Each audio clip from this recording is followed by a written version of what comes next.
This is a very interesting topic. I want to emphasize this is an introduction to bacteriophage therapy. The field is complex and broad, and there's a lot of ongoing research, and there's a lot of complexities that I just don't have the time to be able to explain. But with that being said, I think this has a place in infectious diseases in the future, again, because we're combating, there's a rise in antimicrobial resistance. Even after the recent pandemic with SARS-CoV-2, there was a increase in antimicrobial resistance, and there was a rise of new multi-drug resistant strains. So it's important to think about alternative ways of treating some of these recalcitrant infections. So objective, I'm going to give a little bit of a history of bacteriophage therapy, and I'm going to talk about the anatomy and physiology of a bacteriophage. I'm going to talk about the application of bacteriophage therapy, and I'm going to give some selected examples of bacteriophage therapy in the clinical setting. You can see here, you can appreciate this photo micrograph of an E. coli bacterium with developing macrophages in the cytoplasm, and you have this beautiful picture of a kind of a landing, like one of those lunar landing machines on the surface of the E. coli, in this case, a bacteriophage.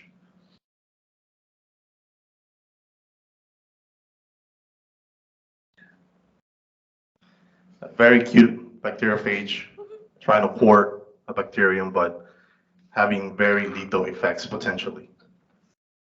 I hope the relationship goes well. All right, so some historical background.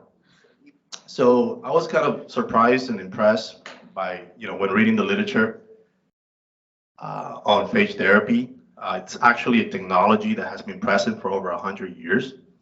And a lot of the work, the initial work on bacteriophage therapy was accredited to Frederick William Tort and Dr. Felix, part of my French, Dr. Felix Diaz. I'm just gonna go by Dr. D from now on, given the audience's reaction. They both independently discovered bacteriophages in 1915 and 1917, respectively. These were microbiologists working on viruses at the time. And one of the earliest reported use of bacteriophages therapeutically in the United States was in 1922. So again, I was kind of impressed that this technology was being developed back in 1915, 1917, and it was actually applied in the clinical setting in 1922. Dr. D use of phages to combat bacterial infections jump-started international efforts. Again, a lot of the initial efforts and studies and research and basic science was done in the former Soviet Union. They really were trying to test bacteriophage technology for the treatment of human diseases from typhoid fever to cholera, but there were reports that there was an attempt to weaponize bacteriophages for war purposes. With the subsequent discovery of antibiotics in the 1940s by Dr. Flemings, etc., with penicillin, and because of disappointing results of phage therapy in the next decade, the use of bacteriophages as therapeutic agents declined in Western countries. And again, kind of the stain of the Soviet Union and the experiments that were being carried out in underground bases and stuff like that, it kind of steered a lot of the Western countries, United States, away from pursuing this therapy. And then after World War II, phage therapy research and use continued in Eastern European countries. And believe it or not, it still persists to this day. Phage therapy is routinely used in medical practice in Georgia, Poland, and Russia.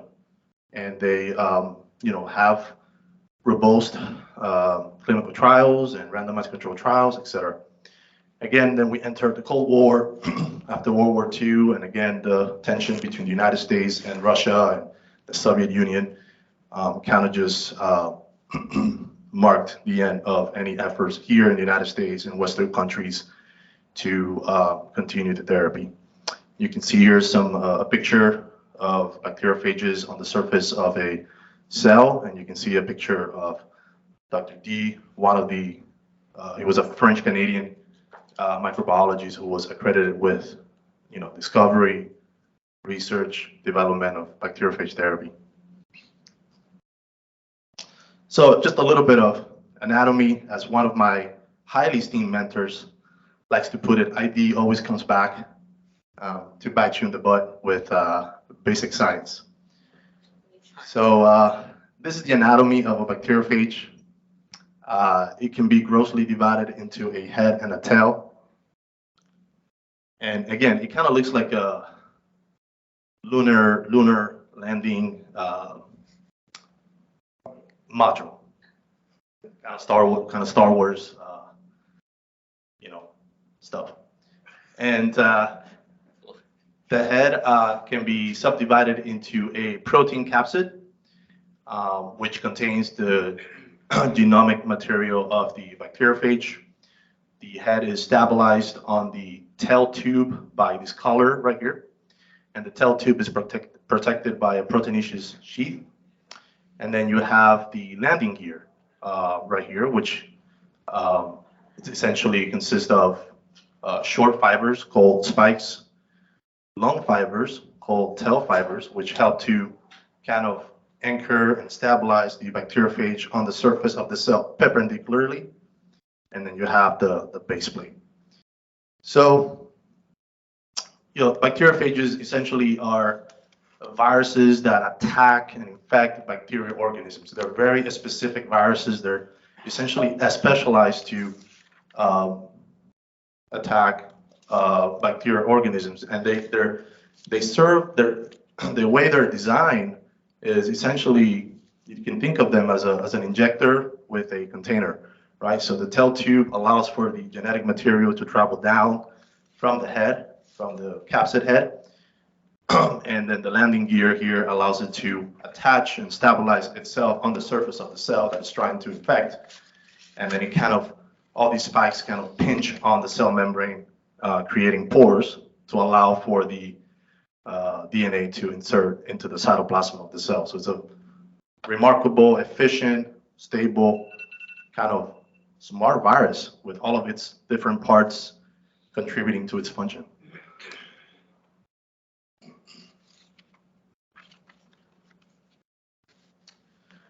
So what happens when a bacteriophage enters the cell, right? So again, in terms of physiology. So there are two kinds of bacteriophages. There are lysogenic phages, and there are lytic phages. And typically you have a phage who stabilizes itself on the surface of the cell. And if it goes into the lysogenic pathway, it essentially inserts the genetic material into the cell. The genetic material inserts into the host genome without damaging the host genome. So it's a very gentle process. And now the phage becomes a prophage. Lysogenic phages are temperate phages, so they tend to lead to a prophage. And then the evolutionary advantage of this is that, again, it does not destroy the host. It's a very gentle process, integrates into the cell's genome, does not cause any, craziness or storm to happen within the cell. It is quiescent, it is stable, it is integrated, and as the cell replicates, the phage replicates within the cell.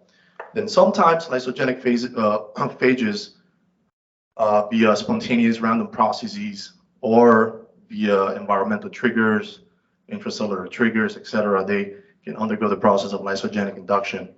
They can hijack the translational apparatus of the cell, and they can eject their genetic material from the cell, and that'll lead to phage assembly, synthesis of proteins, synthesis of the different parts of the phage.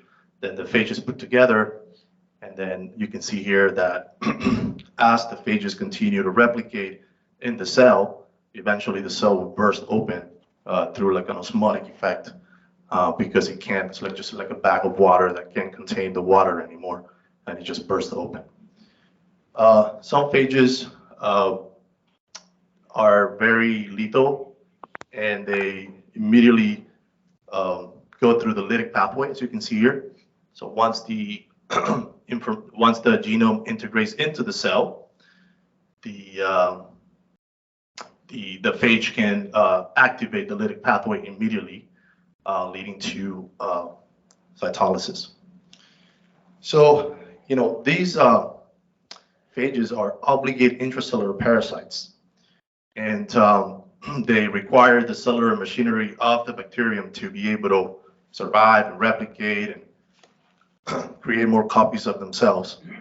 One of the advantages of lysogenic phages is that they can create a symbiotic mutualistic relationship with the bacteria, and they can contribute to bacterial diversity because when they integrate into the genome of the bacterium, they can confer certain advantages to certain bacteria, such as toxin production, efflux pump production, antimicrobial resistance. So lysogenic phages can, sometimes be can form this symbiont with the bacterium, and can sometimes help the bacteria grow, replicate, and resist antibiotics. Phages are present in almost all microbial communities and are known to be most abundant, and they're known to be the most abundant biological entities on the planet. They outnumber bacteria by a factor of 10 to 1. So if you go out in the soil or aquatic environments, you can, and you pick some soil or some sand, you analyze it, and you look for microbes, you're gonna find diverse bacterial communities, but you're also going to find either integrated phages, or you're going to find phage particles within that soil. They actually coexist with bacteria, and there are reports that they actually coexist with us as well in the GI microbiome. So we are not alone, for sure. And functional bacteria genes may exist in up to 60% of bacteriophages. So like I said, they are reservoirs of bacterial diversity. Again, they can confer a lot of survival benefits to bacteria. And studies have shown that there are millions of transduction events per second that occur within bacterial communities. This is important for us as infectious disease doctors, because sometimes we are treating infectious syndromes that are biofilm driven, like endocarditis, etc., prosthetic, joint infections. And so in a biofilm, you have this protection, but then you have this diverse bacterial community, and you have bacteriophages, you have all these complicated microbiologic relationships happening at the same time. And so you can think of millions of transductions happening per second, and then potentially the rise of antimicrobial resistance. So bacterial transduction. So again, another important part of bacteriophage physiology, a form of horizontal gene transfer. Essentially, the genetic cargo carried in transducing phages can have very profound effects on bacterial recipients. And again, there's two main types of transduction: generalized transduction, specialized transduction.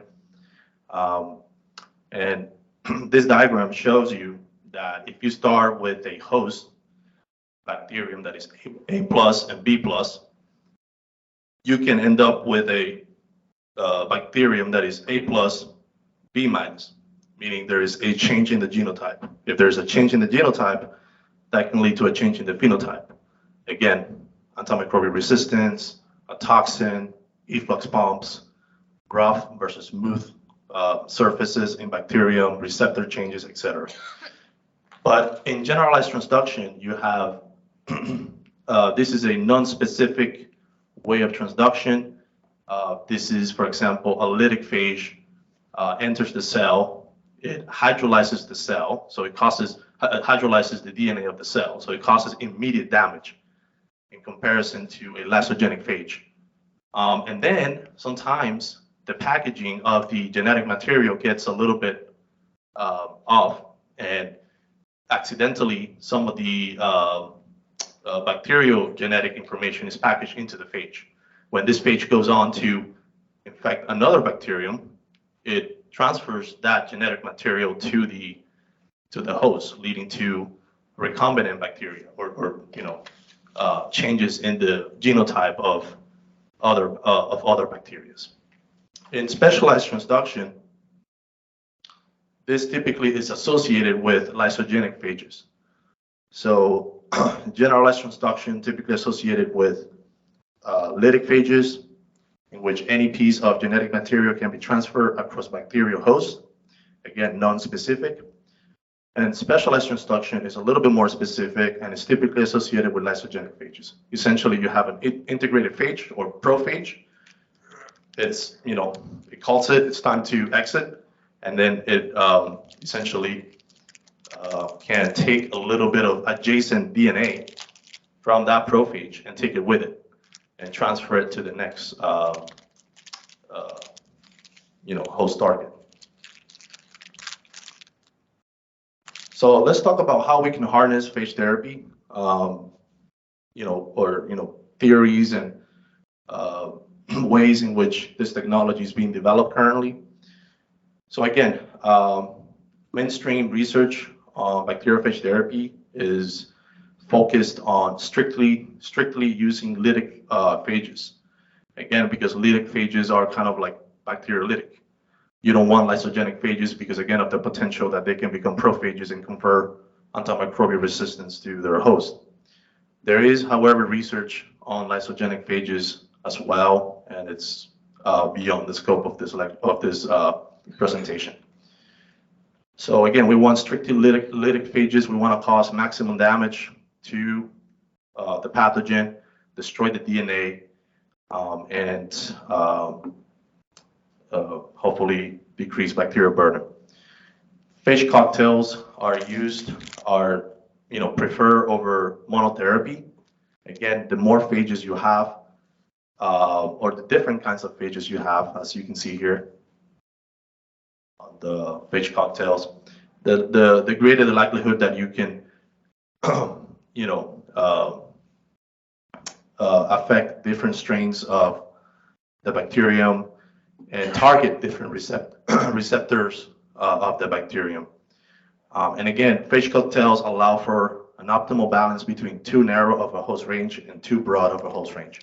This is kind of analogous to like broad spectrum antibiotics and narrow spectrum antibiotics.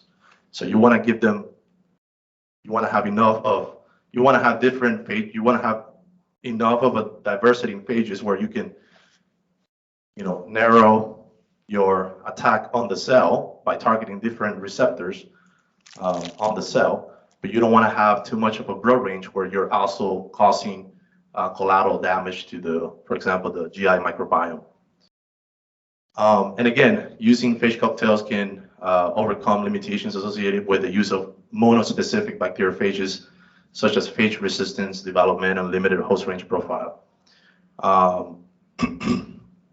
Also, guys, different phages and cocktails can also synergize by targeting different receptors on bacterial surfaces, like I mentioned here.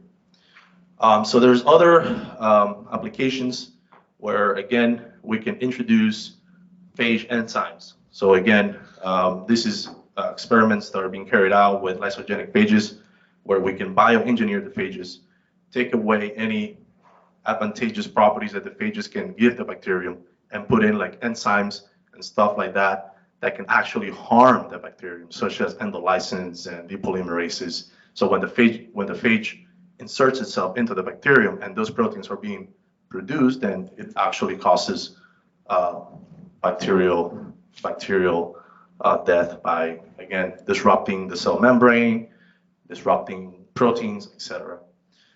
Like I mentioned, phage therapy, there are studies where phages are being used along with antibiotic therapy, like synergism. And again, we're trying to target multiple different receptors and properties of the cell.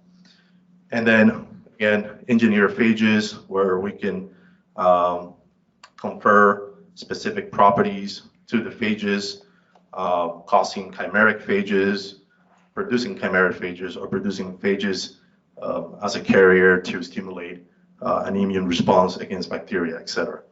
And then this is a crazy technology where the CRISPR and phage can be used together to destroy the genomic material of the cell.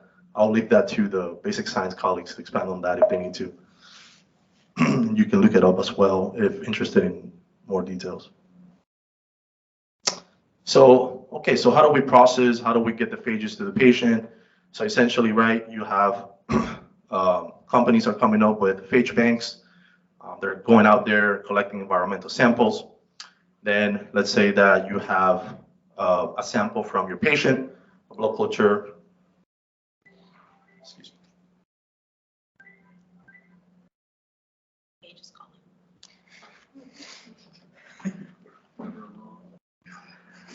So let's say that you have a sample from the patient, a blood culture, bioculture, sputum sample.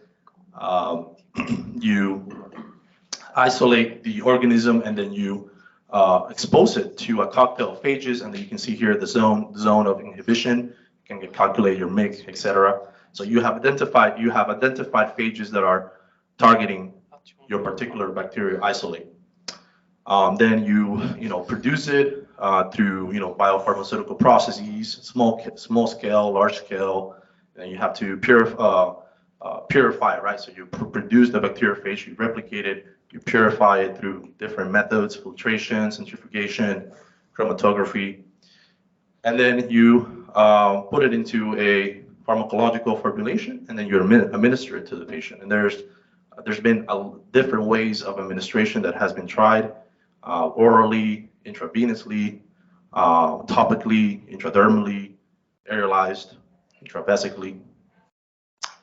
And there's technology that's being developed also for storage, again, because these are not drugs. These are actually macromolecules. These are viruses that require a whole different approach to purification, production, formulation, storage.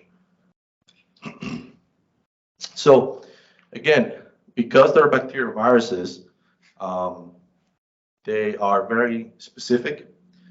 They do not target mammalian cells, and there's evidence that shows that they have low inherent toxicity, right? So they are specialized on attacking bacterial cells, so there is minimal collateral damage on eukaryotic mammalian cells. And experiments in rats have shown that they have low inherent toxicity. And again, like I said, experiments in humans have been done through oral, superficial, intramuscular, intravenous routes with minimal side effects. Also, as I mentioned, they kind of reside in communities, microbial communities all over the place. So they're easily discoverable, right? For drug discovery tends to take, a lot of years, molecular docking techniques, etc., synthetic chemistry. With bacteriophages, they're right there. They're in nature already, so they're naturally discoverable. That can reduce the time from the bench to the patient. And unlike antibiotics, where the concentrations of the drug decrease within the body over time, half-life, clearance, phages multiply. So that kind of flips the equations of pharmacokinetics and pharmacodynamics around a little bit. And they're working out the mathematics of that. So this means that the dose of a phage cocktail that a patient is administered is not necessarily the dose that they receive or that they get or that they experience. This is kind of a cool paper where you can have, they decided to rename bacteriophages as Bacteriophage, bacteria friend. And you can see bacteriophages being applied from the farm to fork application. So there's agricultural applications, etc. Phage engineering, we spoke about, phage therapy, biofilm removal. Again, this is kind of, as I alluded to, is kind of an issue that we deal with, that we encounter all the time with biofilm-driven infectious syndromes. And bacteriophages are being used to tackle that. You have this phenomenon of auto dosing. Like I said, phages multiply, so you may not necessarily have to worry about frequent administrations or frequent dosing because they are multiplying as they kill their host. And then they can even be used for detection, right? So if you want to detect a particular infectious process or some kind of pathogenic process, you can have phages produce some kind of chemical reaction, and you can then detect through radiography. And again, bacteriophage, right? So like I said, they can also, these phages evolve to not only kill bacteria, but also form symbiotic relationship with bacteria, specifically the lysogenic phages. And so they can confer bacteriophage resistance. They can increase biofilm production. They can lead to the production of virulence factors, and they can lead to the production of efflux pumps, etc. So they can have kind of a dual use to them. So again, bacteria are under constant pressure from their viral invaders and thus seek to gain resistance to phages to prolong their survival. So just like bacteria develop resistance to antibiotics, they also have ways of mechanisms, have developed ways and mechanisms of resistance to phages, at least to contain them, to be able to survive.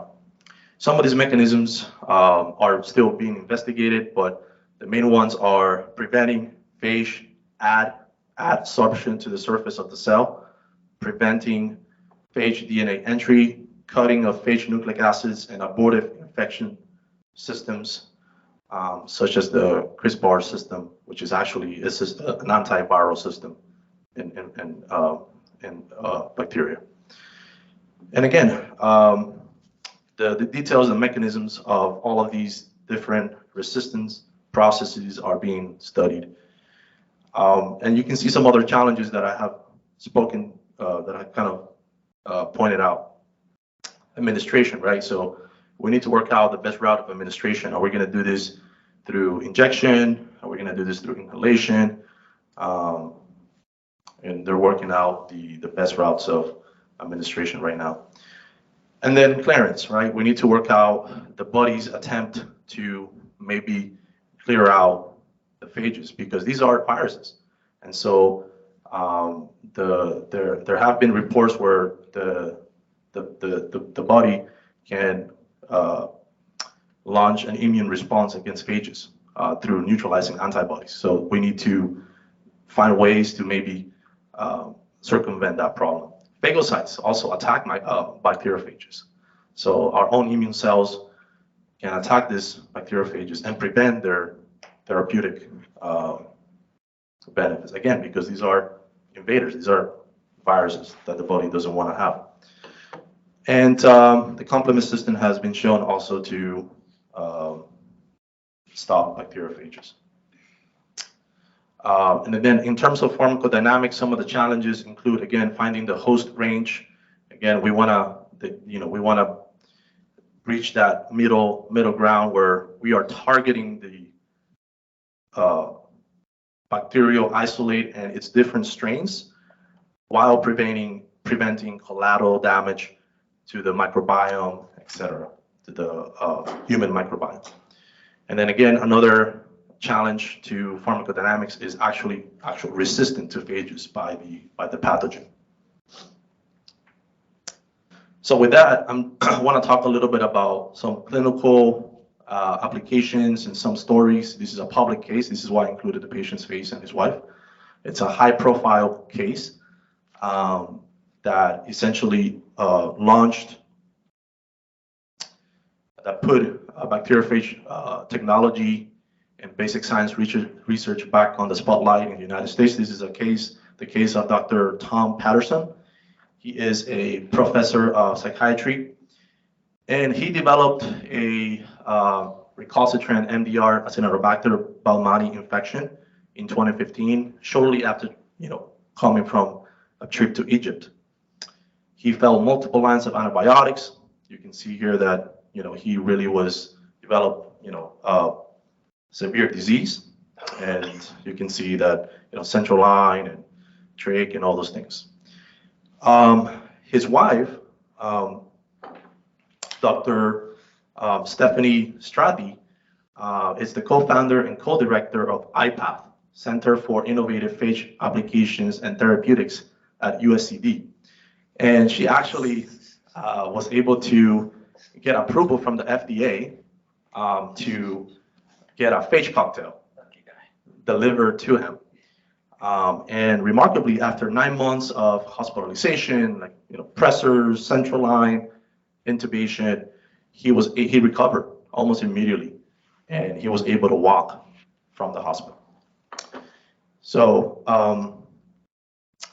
this high-profile case, kind of put phage technology back on the spotlight. And again, 2015, 2016, there was also increasing interest in antimicrobial resistance. So people started noticing this kind of old technology. I believe the NIH is currently increasing its budget for bacteriophage therapy by $160 million, and there's an international effort from Western and Eastern countries to increase the overall budget by $3 billion to combat the rise in antimicrobial resistance, etc. This other interesting article from Clinical Infectious Diseases essentially talks about 20 patients with refractory NTM lung disease. I think one of our esteemed professors and infectious disease attending, Dr. Canella, is going to be excited to hear this.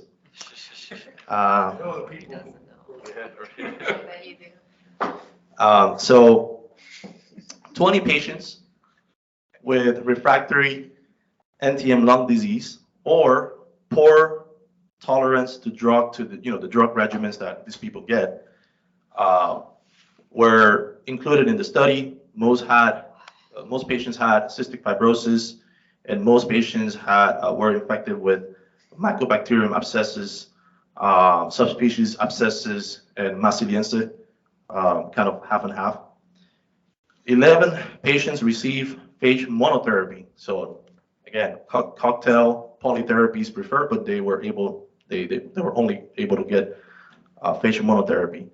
Each patient received about 10 to the 9th PFUs, plaque-forming units, IB. So the route of administration was IB, BID, in synergy with at least 2 drug regimen for their mycobacterial infection. Phages that are targeting mycobacterial infections are called mycobacteriophages. 11 patients out of 11 patients had favorable or partially favorable responses based on 2 criteria: radiographic criteria and microbiological criteria, with serially monitoring their sputum samples and all that stuff. 5 had inconclusive results, and 4 had no responses. The study showed that there were a few side effects, and overall therapy was well tolerated. So no infusion reactions, no anaphylactic reactions. There wasn't a mortality benefit, but there was a morbidity benefit based on microbiologic and radiographic criteria. And they did test for the patients with inconclusive or no response, they tested it for phage resistance and neutralizing antibodies. They did find they did find that they were neutralizing antibodies, and again, that's kind of a challenge that they're dealing with, but they didn't find phage resistance per se.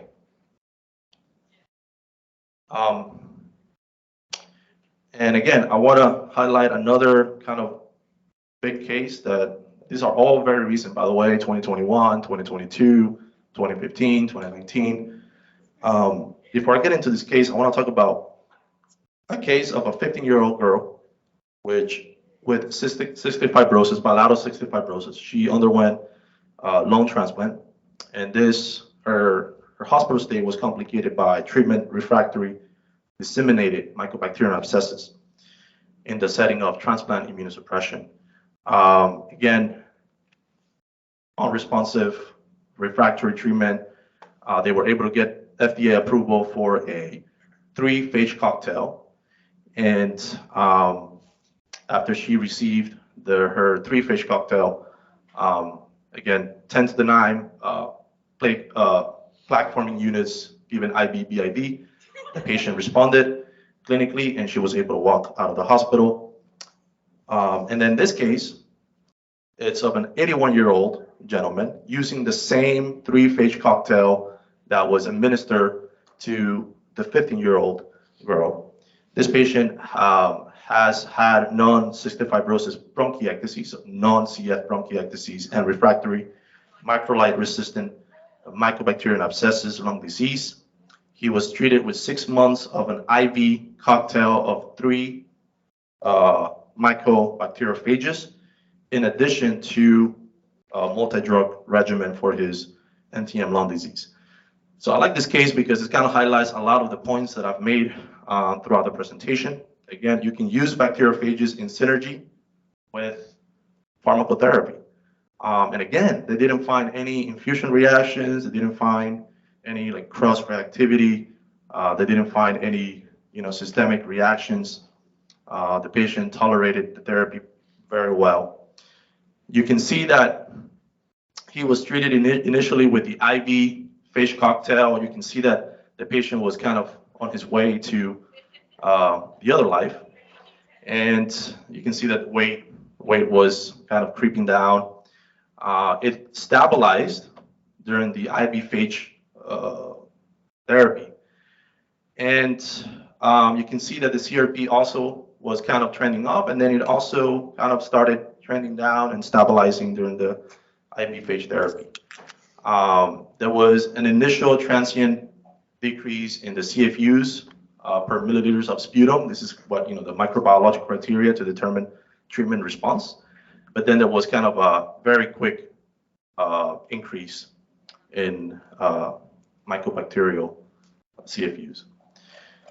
And you can see that the patient did develop an IgA and an IgG immune response to bacteriophages. These are neutralizing antibodies, and that seems to again be coming over and over again as to one of the challenges that researchers are facing. Kind of how can we mitigate the immune response to bacteriophages? These are neutralizing antibodies, so they actually surround the phage and prevent it from doing its job.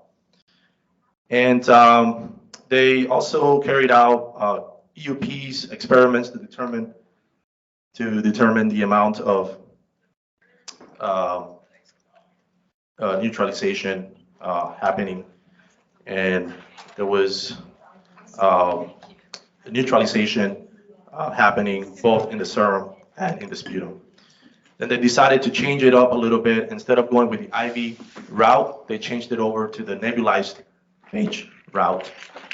And you can see, again, by maybe administering the phage to the target area and avoiding systemic administration, you can see that the patient's weight transiently increased during the nebulized phage therapy.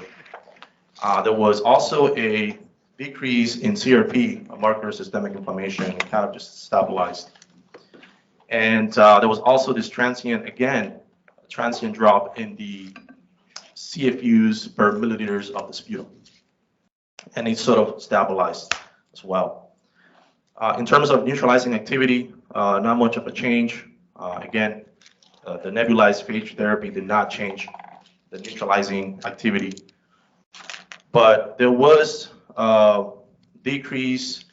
It did not change the generation of immunoglobulins, but there was no change in neutralizing activity, as you can see here in the sputum. And again, the patient was treated with ethambutol, azithromycin, clofazimine, and imipenem IV, and omadacycline. So again, this case kind of highlights some morbidity benefits given the current state of the technology. There's a lot of work to be done in terms of, formulating the phages, administering the phages, preparation, and storage of the phages. So the authors of this paper commented on why the patient had transient responses over permanent responses. And again, it's multifactorial. It's probably due to your own immune system kind of neutralizing the phages, but also the preparation, the storage, the administration route. They even tried the nebulized phage route. There was some improvement initially, but then eventually you can see that, the weight started coming down, the sputum, the CFUs in the sputum started coming up, etc. So there's a lot of work to be done, and this is an area of active research.